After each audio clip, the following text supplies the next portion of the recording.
Yes, Mr. Charles Ben Longwe. Yeah, akuti tension big on. Hey, and zonse zili nkati kuti akuti channel. Ndikulandireni okondedwa omvera lero lino pa 26th of January 2025, and it happens to be on Sunday. While my time says 51 minutes after 13 hours, imene 9 minutes to 2 chigawo chimenechi chakumasana. Ndipo m'bwalo limeneli muli ndine sa Charles Ben Longwe. Ndikulandireni kuno ku University of Hard Knocks, kumene ntchito yake ndiona kuti tizikonzana maubongo bobo aliyesa akhale sharp.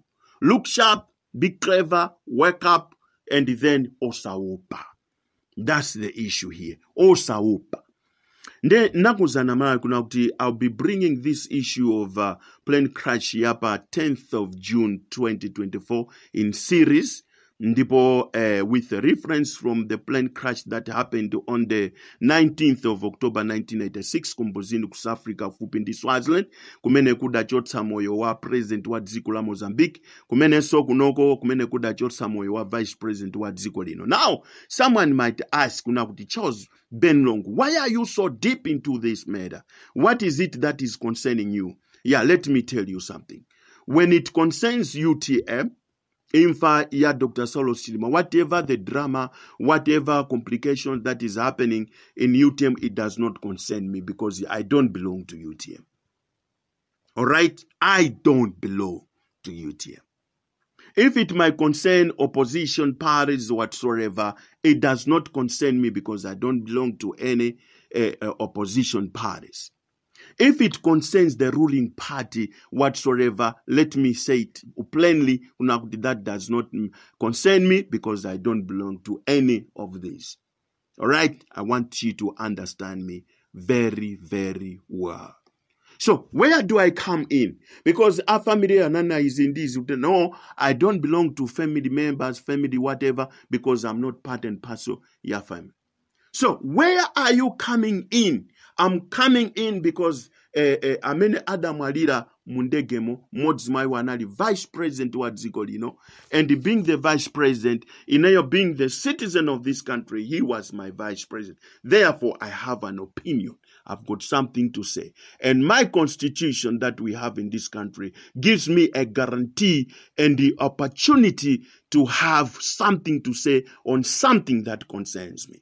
And that is freedom of expression.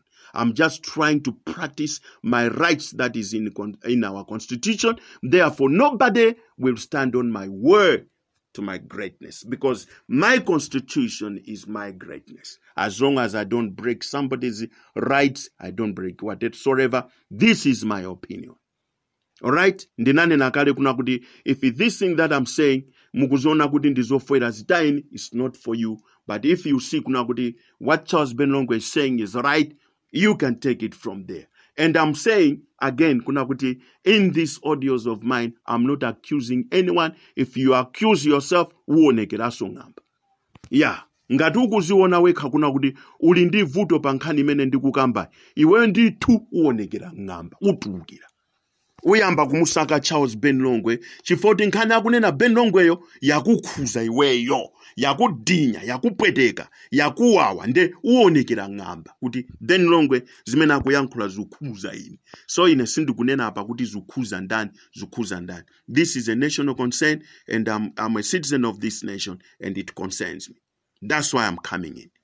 Whoever has a question, you can ask me. All right, today ndifuna ndiyankhuleko zokhuzana ndi ena kana funsa kuna kuti, hey, there was a beacon in the plane, whatever, black box, communication was there, blah blah blah blah, and mukuyankhulako za tension yaku Mozambique, which is totally different with there was no tension here, blah blah blah blah, things like that. Nde ndifuna ndikuyankheni. Choyamba ndikuyankheni kunena kuti it is not true that there was no tension between Dr. Saulos Klaus Chilima ndi boma limene amalitumikira. Whoa. Mene limayamba bomali kunali zinthu zabwinobwino whatsoever, things like that.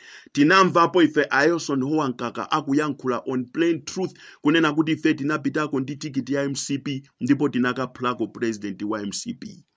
Manimvesesa, there is no entity called Tonse Alliance. That was spoken by the Secretary General of that time, wa MCP. Anayankhula on plain truth kunena kuti there is no entity called Tonse Alliance. Anapitako ndi ticket ya MCP, anakaphulako president wa MCP.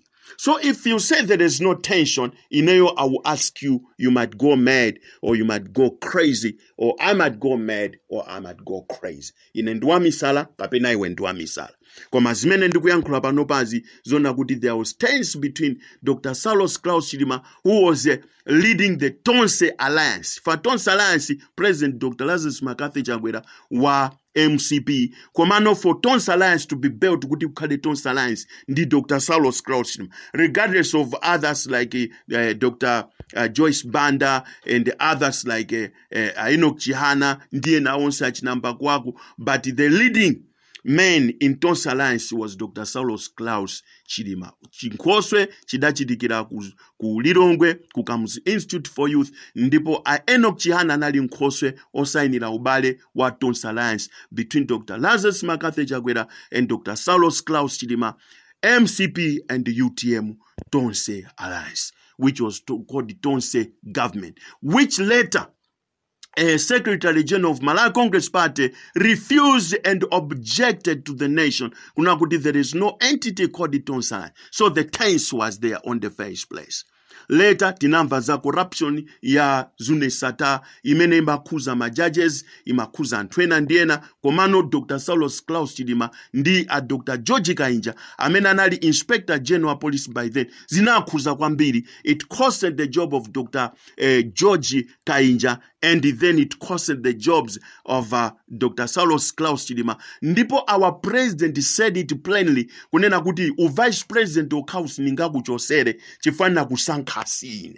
Koma zimene nakupasa inezo, ndizichosa. This was on plain tablet, imene aliyesama wedenga ndikuona. So if someone asks me kuti there was no tension, that is not true. Alright. Yeah. Ndege itagwa, whatever happened, tinamva Ponzimai wina akulira motere. Kuna kuti wafera zawi niache mwana wanga Saulos iwe. Wafera zai niache. We saw that video clip. Wafera zai niache mwana wanga Saulos. Now, with this phrase, yotu wafera zai niache mwana wanga Saulos, you cannot say kuna kuti there was no tension in this country between Dr. Saulos Klaus Chilima ndi boma limene amalitumikira. Chifukwa zaini yache zimene adaferazo, a commission of inquiry sadazipeze kuti zaini yache zo ndiziti, ndipo aini yache azimene adafera Saulos Klaus Chilima sadazipeze so kuti aini yache ondi andani, ndi ayani nziko muno. Aini yache azaini yache zimene anafera Klaus Chilima. Palibe amene akudziwa, ndipo palibe commission of inquiry imene napanga inquire such kind of a phrase. Mwaiona imeneyo? Ndinane napo kuti some top government officials were not even recorded in there. Muganize kunena kuti Commander-in-Chief of Malawi Defense Force, Dr. Lazarus Makathi Chakwera, anachita suspend search. Koma atapeza commission of inquiry, ananena kuna kuti zimene muzipezezo inezisandipeze kuno. That is like bringing a bridge. Yonena kuti don't come to me, don't question me anything. Musandifuse fuso lina lonse, mungofufuzana kumeneko, mukafufuzana kumeneko, muuzane nokha kumeneko, kunoko zisandipeze. Same applies kuna kuti I am here, I don't want to be audited. I don't want to be asked questions. Kapena I am here, you want to call me to parliament, mundirembeleka mafunso in 2 weeks time before I come there. Desire anke mafunso in multiple choice formula. That is it. No one can say that there was no tension, because that alone gives us tension. That gives us intention. Yoganiza kuna kuti there was tension in this country. Maiona meneo. Why? Tinene kuti kunalibe tension. The guy who died, Ralph Kasambara, was his best friend. And then the death of his best friend, who was also a lawyer, ndukapezeka kuna kuti iye yupopita kumene kukapezeka so kuti naiso wachita ngozi. Okay, ndayankha pamenepo. There was tension and no one can question that. Okay? Tension was there. Nde osandienda ndali kuti there was no tension. No, there was tension. Ndibwere ku Beacon. Beacon imene anthu anati black box. Let me tell you, Malawians, open your minds, open your eyes, wake up, dzukani, osagona, osaopa. Ndikuuze nene Charles Ben Longwe. Some things that we don't know what happens with a plane. Mukoza upeza uti mundege black box idalimo. It was recording nicely. Akuzokutu santi black box itundi. Maiona imeneyo. Komano when I compare ngozi yaku Malawi kuno imene idachotsa moyo wa vice president komanso first lady IMDF awiri ndiye na onse kuti ndiyirongo sole bwinobwino ndi ndege ya ku Mbuzini imene idachotsa moyo wa Samora Machel. Ndege ya Samora Machel gives me a reflection of something zimene ndikuganiza kuti zidachitika koma sindi kuti zidachitika fa ndikuganiza ine ndine munthu. Alright, and this is my opinion.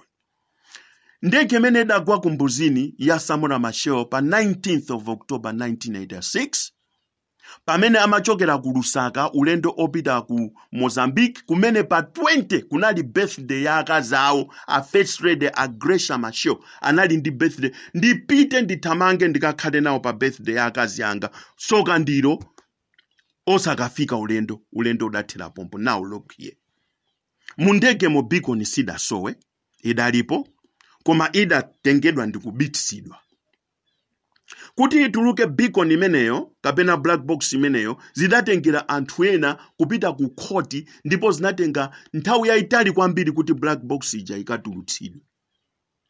Black box ija itatulutsidwa ndikupangidwa remember anthu awawa amapita ku labu ndi ma remaining zena ku labu kukacheka kukapanga check nzina zotero zimene I don't think kuti kumala kuno zinachitika. I don't think kuna kuti commission of inquiry yathu idapita ku labu ndikumakaona kukachita trace, because if that was the case this issue couldn't take 1 month and some couple of weeks. It will never happen. Maiona imeneyo, it will never happen. And I'll tell you the reason why the rush. Chifajana tamanga kwambiri. Remember mdziko muno tindisankho chaka chino ndipo aliyesa amafuna kuti akhale clear. That you must take it from me. Aliyesa amafuna akhale clear. Tikamapita kuzisankho tikhale clear. Tisanenedwe kuti tidagwetsa ndege ndife. Let us go. Let us do the rush. Let us make it fast. And the first game was done. And still there is nothing they've done. Ndikunena ndine Charles Ben Longwe. Still there is nothing that is done. Now look here. Ndege imene adakwera Samora Machel, black box was there. Matika ya Chan Beacon was there. Komano, there is a beacon that is planted pa airport kumene ndege ikuchokera ndi kumene ndege also ikupita. So the plane get communication between where it is coming from and where it is going. Ndi maruti misewu imene aitenga mwambamu. Mwaiona imeneyo? Ndi maruti imene atenga mwamba. So mndege muja pilot amaendesa ndege ija. Komana akamaendesa ndege ija amamvera so masignal is mandated to obey the rules and the rules, the regulations of how to fly with the plane. Pilot. Nde amamvesera kuti kodi ku aviation kumene ndikupita akuti chani kumene ndikuchokera kuti chani tenge route ichi whatsoever the case. Now I'm not a pilot but I'm just thinking, it is my opinion, it works that way. Now ndege ya Samora Machel, there was a mobile beacon that was done, that was created in Pretoria. Ndegeyo isadagwe 1 week before it was created in Pretoria. Ndipo this beacon was having the very same code, ndi code ya ku Swaziland. Chakumene ndege idagwera. Ku aviation ya ku Swaziland, kapena ku airport ya ku Swaziland, kunemene koko amene amagwira ntchito pa airport anali mafia wa ku Italy, amene amagwirizana kwambiri ndi PW Botha. PW Botha, amene anali president wa ku South Africa nzungu, amene amadana ndi Samora Machel. Nde ndilongoswa usogo kuti amadana ndi Samora Machel in what grounds? And the PW Botha amagwirizana ndi Dr. Hastings Kamuzubanda in what grounds? And why Dr. Hastings comes banda amadana ndi Samora Machel in what grounds? Ndetibwera pempo tipeze conclusion why our country is involved. Kapena was involved in being suspected kuna kuti they also conspired kuna kuti ndege mene igwetsedwe. Now, this mobile beacon, it is recorded kuna kuti it was having a high frequency, kapena nekuti high frequency radio pa chizungu pao pamati VOR, that is VOR. Maiona, it had high frequency radio signals. Nde pa ulendo wao umene amachoka ku Lusaka upita uku kunakapezeka kuti along the way signal ya ku Maputo idathimitsidwa zimene zimapereka so suspicion yona kuti waku aviation ya ku Maputo ja adagulidwa anso. So this was something that was created. Ndege janamba kumalandira ma signals ochoka ku Swaziland. Chakumene ndege yo idagwera kufupi ndi asilikali kumene adamanga kampu yao. Nde beacon ya mndege nali momwemo komano signal imene amalandira yomalizira ya kumapeto sinali signal yochoka ku Maputo, inali signal yochoka kwina. Nde amalayi mutseguke kuna kuti ndege ikhoza kuyamba kulandira ma signals ochoka kwina. For example, tufuna ndegeyo igwere ku Nkatabe kuno, pa Nkatabe paboma. Nde kuti we plant a mobile beacon pa Nkatabe paboma paja with a high frequency radio imene isokoneze ma radio ena onse. Nde kuti wa mundege uja ma recordings kapena kuti ma channel ma signals amene azilandira communication imene azilandira ndi apa Nkatabe ndi pamene mukapeza kuti ndegeja idagwera madzi kapena mbali mwa madzi kapena mwachani chifukwa chona kuti a mobile beacon was planted somewhere imene imagwirizana kapena kupereka signal ku ndege kuna kuti no, take this direction, fikana apatsikani yendrani this channel micrometers above the sea level sika motere ndifake mukapeza kuti mapilot ambiri akazunguzika mwambamu. What they do amangozungulira mpaka apeze frequency ya bwinobwino olo akaterere dziko lina chifukwa chona kuti signal mena akuilandira sakuimvesa bwinobwino. Komano this does not happen with a weather condition imene tinanayo pa 10th June 2024. Mwaiona imeneyo ndi amangozungulira. So unfortunately sindikudziwa kuti because of the problem of fuel ndege ya Tui idapatsidwa mafuta okhawo ongopitira pa mzuzu ndikabwerera ku Lilongwe. Osati ongozungulira kuti ndege itakhala kuti ili ndi 14 yake kapena pali vuto lina lonse kapena pali problem. Extra fuel panalibe mwina chifukwa chokuti anapereka fuel adachita dala. So no one can say kuti there was no tension. Ndege yoti yakwera president singakhale ndi mafuta ongopitira ndikukabwerera. Zimezo ndizosatheka. Mwayiona imeneyo, zimezo ndizosatheka. Zikhoza kutheka chifukwa tili mu dziko mmene fuel is a problem. So ngati fuel ali problem akhoza kuyika kafero kokhako konko kafikira kuja. Koma china chake chitachitika mmwambamu ndekuti ndege zingozungulira mpaka fuel yo ate paka chinthucho chigwe. That's it. There is no way someone can tell me unakuti there is no one to blame on this matter. Mwaiona imeneyo, no one to blame on this matter. Palibe amene angayankhule zoterozo. Now, sindifuna kuti chodiyo chichuluke komano pa tension pamenepa tufuna tiyankhulepo zinthu ziwiri zitatu ndisanamalize. No one can say kuna kuti there was no tension. Pamene tension yenalipo amalawi onse akuidziwa. Mwaiona imeneyo. And no one can say wino wake asayankhuleko chichonse palibe amene angayankhuleko ife tiyankhula. Chifukwa ndizosaiwalika sizaiwalika first time in history kupeza ndege yagwa muli vice president wa dziko lonseli. Osati vice president wa achakwera. Chifukwa Dr. Saulos Klaus Chilima sanali garden boy wa ku State House. Dr. Saulos Klaus Chilima sanali cook wa ku State House. Samagwira ntchito mu office ya president ngati wokolopa. Sanali munkhwapa, anali vice president wa dziko lonseli, which concerns us all. Ikakhala nduna ije makhala nduna amati yaboma.